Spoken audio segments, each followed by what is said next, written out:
This is my 6-step productivity system to organize your workspace and to stay productive every day.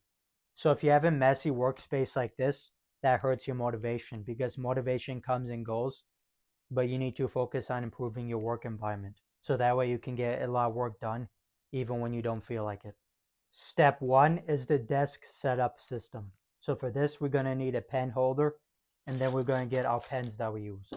So you get your pens, and then you just put them in the pen holder. So it takes up less space and it looks cleaner. And I'd recommend a nice gold-plated pen holder like this. It just has more wealth motivation. So you can put that there.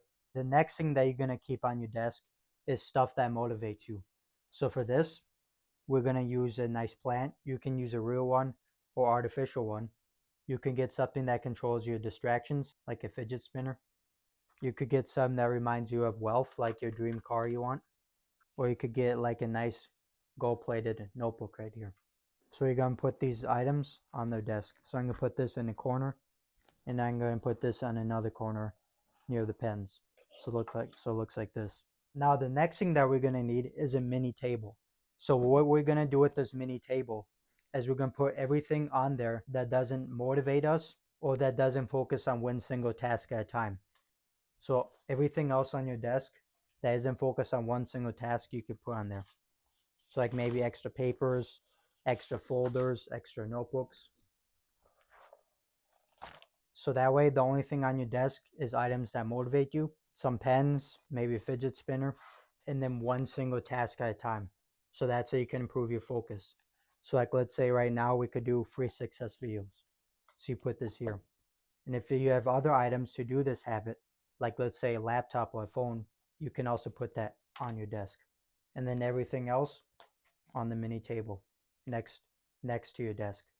Step 2 is the habit paper system. So for this, you're going to need 2 pieces of paper, your daily small win scoreboard. This tracks your success habits progress for your money habits, and then your habit tracking folders. So for this, let's say habit number 7. Let's start off with showing you how you can track your habit progress with this method. So like let's say for your money habits, let's say that you have 16 different money habits. So this is how you can set this up. So you get a pen, and at the top of the paper, you write today's month, day, and year. Okay, so today's month, day, year. So after you wrote today's month, day, and year, answer this. Then let's say you have 16 habits. You simply write 1, 2, 3, all the way down to 16. 15, 16. And now once you wrote 1 through 16, now you can get a color pen. So let's say you finish free success videos and you found one thing that you can apply. And let's say that's habit number 1. So number 1, we're going to write free success videos, one thing. So that means we found one thing that we can apply and actually use. And then you go on to the next one. In each one, use a different color pen. Like you start with blue, maybe next one you use green, pink, etc. That way you can see your habit progress throughout the day, and this can also be like a checklist, since you know what habits you still have left to do. Now the next thing that we're going to do is now let me show you actually how you can use your papers to do your habits. So let's say for habit number 7, this is the structure you're going to use for your habits. So at the top you're going to write the habit number. So let's say habit number 7, and then you're going to write the date. So the month, day, and year. If you keep your habit tracking papers, you don't need to write the year, but that's optional. So far we have habit number 7, then you write today's month, day, and then year. And then at the bottom, you're going to write the tasks that you need to do. So if it's say 10 networking comments, write that down.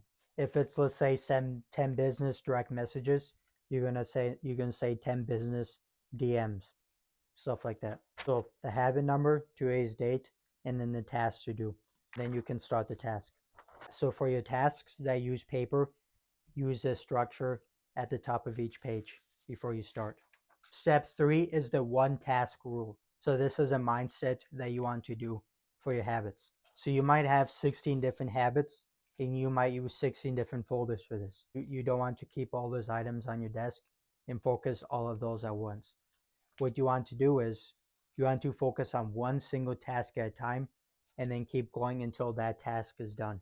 And then once that is done, you go on to the next task. So that way your full focus is on finishing one single task at a time. Instead, just try and do, let's say, 3 different habits, but you don't do your best. So you want to focus on one single task at a time, give it your 100%, and keep going until you finish that task. So if you start off with habit number 1, focus on finishing that task, and then go on to the next task. Step 4 is deep focus control. So whenever you're doing a thinking habit or habit that you need deep focus, like reading, thinking, writing, what you need to do is you need to avoid distractions. And usually one of your biggest distractions is your phone. So what you want to do is you want to get a pouch or a mini bag, and then you put your phone inside the mini bag when you're trying to focus. And you can mute the notifications also. So you put it in the pouch or mini bag, and then you put it away from your desk.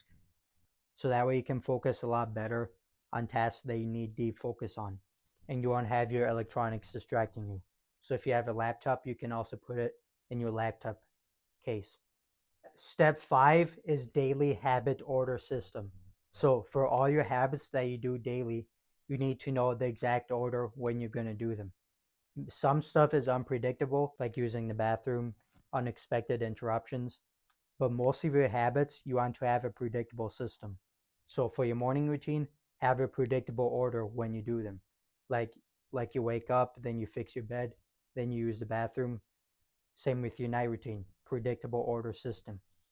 And same with your money habits. Like for this, you have 16 money habits you can start with, and you know the exact order when you can do them. Because if you have the exact order, then you have a lot more clarity, and you can work a lot faster since you always know the next step instead of always thinking, what do I need to do next? So here's an example of a predictable order system for your money habits. So you can start off with these 16 success habits and see how it works for you. You don't need to do all of them, but start off with the ones that you think will help you the most. Step 6 is end of day reset. So once you finish with your habits, what you want to do is you want to always clean up your workspace and your desk. So that way it's clean for tomorrow. So the only things that you should have on your desk when you're done is you can keep like your pens, you can keep stuff that motivates you, and then everything else you can have on your mini table or like a separate box on the floor. So that way your workspace is clean so that you can wake up and start your day fresh and ready to be productive and get a lot of stuff done. Because if you have a messy workspace when you wake up, that usually makes you procrastinate a lot more since you get stressed out. But if you have a clean, ready to go workspace, you can start a lot faster. So add a habit every day before doing your night routine to clean up your workspace. This system isn't about being perfect, it's about making productivity automatic.